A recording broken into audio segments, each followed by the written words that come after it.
Someone's coming out. All right, well, give me a second.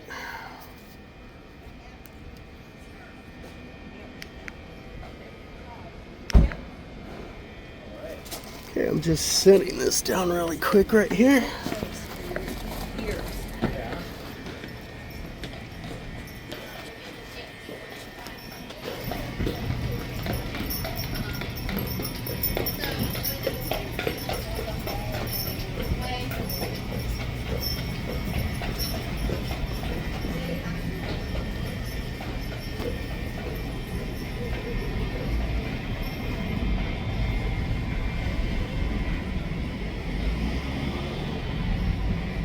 That's interesting that it's a constant 2.4.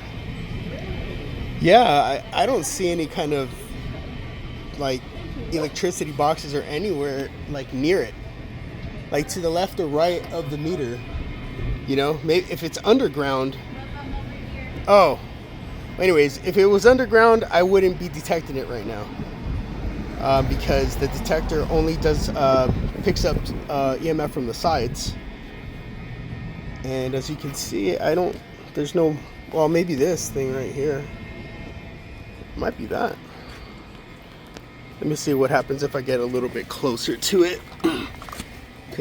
No. Oh my God. So, look at that. Nothing from here, barely 0.9. And I bet you when I put this back down, oh my gosh, dude. 3.0. What in the heck? And there's nothing here, look. Nothing on the other side. Maybe there's something inside of these steps. I don't know. But that is strange. And I'm recording, so if anybody hears a dog,